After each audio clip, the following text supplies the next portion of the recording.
ভিন্ডি খেতে একঘেয়েমি লাগলে একবার এই নিয়মে বানিয়ে খেয়ে দেখুন, এর দুর্দান্ত স্বাদ মুখে লেগে থাকবে। নমস্কার বন্ধুরা, মণিমার রেসিপিজে আপনাদের সকলকে স্বাগত।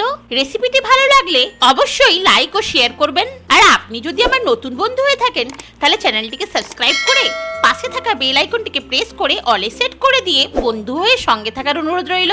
চলুন এবার চটপট রেসিপিটি দেখে নেওয়া যাক। ভিন্ডিগুলো প্রথমেই ভালো করে ধুয়ে এইভাবে কেটে নিয়েছি, আর আলুগুলো ডুমো ডুমো করে কেটে ভালো করে ধুয়ে নিয়েছি। 1 ইঞ্চি আদা, 7-8 কোয়া রসুন, 2টো কাঁচা লঙ্কা আর 1টা টমেটো মিহি করে বেটে নেব। গ্যাসে কড়া বসিয়ে 1 চামচ সরষের তেল নিয়েছি। তেল খুব ভালোভাবে গরম করে ভিন্ডিগুলো দিয়ে দেব, আর হাই ফ্লেমে ভিন্ডিগুলোকে ভেজে নিতে হবে।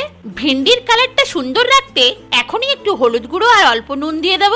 ভিন্ডির লালা ভাব কাটা পর্যন্তই ভেজে নিতে হবে, ওর চেয়ে বেশি ভাজার দরকার নেই। এবার ভিন্ডিগুলো তুলে নিয়ে কড়াতে আর একটু সরষের তেল দিয়ে দিলাম। তেল গরম করে দিলাম 1টা শুকনো লঙ্কা আর 1/2 চামচ জিরে।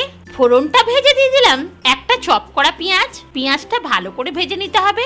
পেঁয়াজের কালার চেঞ্জ হলে দিয়ে দেবো কেটে নেওয়া আলুগুলো, আর পেঁয়াজের সঙ্গে কিছুক্ষণ ধরে আলুগুলোকে সুন্দর করে ভেজে নিতে হবে যাতে আলুর কাঁচা গন্ধ পুরোপুরি কেটে যায়। রান্নাতে সুন্দর কালারের জন্য এখনই দিয়ে দেবো প্রয়োজন মতো নুন, 1/2 চামচ হলুদ গুঁড়ো, 1/2 চামচ জিরের গুঁড়ো, 1 চামচ ধনের গুঁড়ো আর 1/2 চামচ কাশ্মীরি লঙ্কার গুঁড়ো। বন্ধুরা, অনেকেরই ভিন্ডির তরকারির কালার সুন্দর আসে না, তাই এই টিপসটা অবশ্যই মনে রাখবেন। লো ফ্লেমে গুঁড়ো মশলাগুলো ভালো করে ভেজে নিলেই ভিন্ডির তরকারির কালারও সুন্দর আসবে আর খেতেও হবে ফাটাফাটি। এবার বাটা মশলাটা দিয়ে দেবো, জারটা ধুয়ে অল্প জলও দিয়ে দিলাম।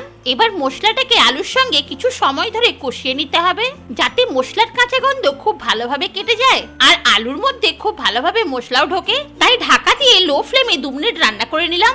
2 মিনিট পর ঢাকাটা খুলে নিলাম। মশলা থেকে হালকা তেল ছাড়তে শুরু করেছে আর আলুটা অনেকটাই সেদ্ধ হয়ে গেছে। স্বাদের ব্যালেন্সের জন্য দিয়ে দিলাম অল্প চিনি। চিনিটা ভালোভাবে মিশিয়ে নিয়ে কষিয়ে নিলাম। দিয়ে দিলাম প্রয়োজন মতো গরম জল আর হালকা নাড়াচাড়া করে নিয়ে আরো 2 মিনিট ঢাকা দিয়ে রান্না করলেই আলু খুব ভালোভাবে সেদ্ধ হয়ে যাবে। 2 মিনিট পর ঢাকাটা খুলে নিলাম। দেখুন বন্ধুরা, আলু আমাদের খুব ভালোভাবে সেদ্ধ হয়ে গেছে।